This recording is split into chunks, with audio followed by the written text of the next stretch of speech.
Bonjour à tous, je suis ravie de vous retrouver pour cette nouvelle étude de cas qui porte sur la réalisation d'une niche en staff recouverte de feuilles d'or.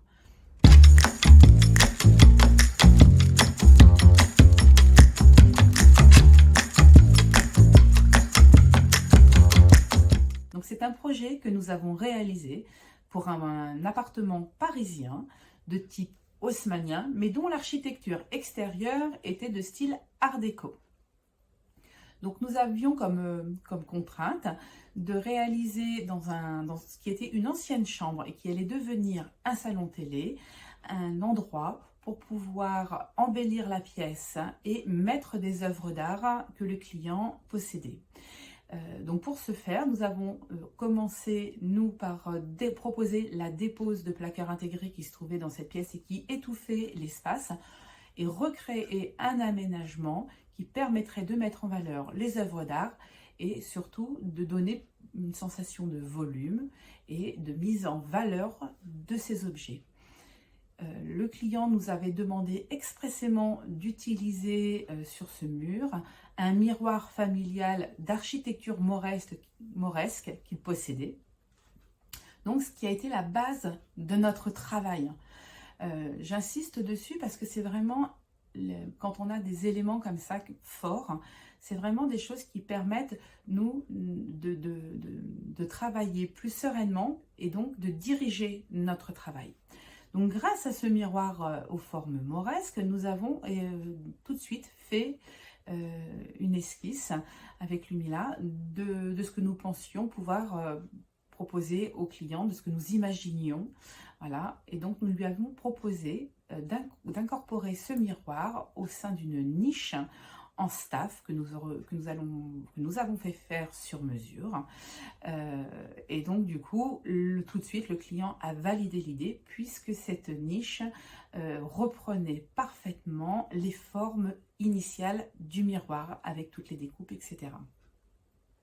Un coup que le client a eu validé notre proposition, notre travail a consisté à mettre en valeur les œuvres d'art qu'il possédait pour pouvoir sublimer l'ensemble, sublimer les œuvres d'art et sublimer la pièce et donner un attrait particulier à cet aménagement et à cette décoration.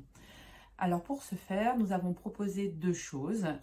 Un, de pouvoir mettre les étagères en verre qui allaient accueillir les œuvres d'art en feuillure, c'est-à-dire il n'y avait pas de fixation, tout restait invisible. Et ensuite, de recouvrir la niche de feuilles d'or avec une pose à la mixture, de sorte à ce que toutes les œuvres d'art qui étaient plutôt de couleur claire, blanche en biscuit ou des cadres de chez Lalique en verre, en cristal, pardon, seraient mis en valeur par cette feuille d'or.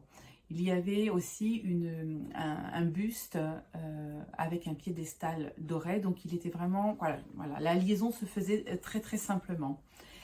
Pour finaliser le tout, nous avons aussi pensé à utiliser un éclairage spécifique pour la mise en valeur des œuvres d'art. Donc voilà, maintenant que je vous ai un peu posé le contexte, etc., et ce que nous avons proposé, je vais vous expliquer comment nous l'avons réalisé. Donc nous avons travaillé avec la société Oberlé et Laurent. Un coup que les plans ont été validés, plans et élévation ont été validés, la société Oberlé et Laurent a réalisé dans ses ateliers les moulages donc de cette niche en staff en deux parties. En deux grandes parties qui ont été donc du coup montées et installées sur place. Un coup que la structure même de la niche a été faite, nous avions bien demandé donc à ce qu'il y ait ces feuillures. Le miroitier a pu lui poser ses étagères en verre. Voilà, les étagères en verre posées. La société Oberlé et Laurent est revenue pour pouvoir finaliser la finition et fermer définitivement l'accès aux étagères par un bourrelet qui reprenait les contours exacts donc de la niche et donc du miroir par le fait. Ce bourrelet a été réalisé entièrement à la main. Si vous le souhaitez, vous pourrez retrouver les photos de la réalisation sur notre blog. Puis la société Delars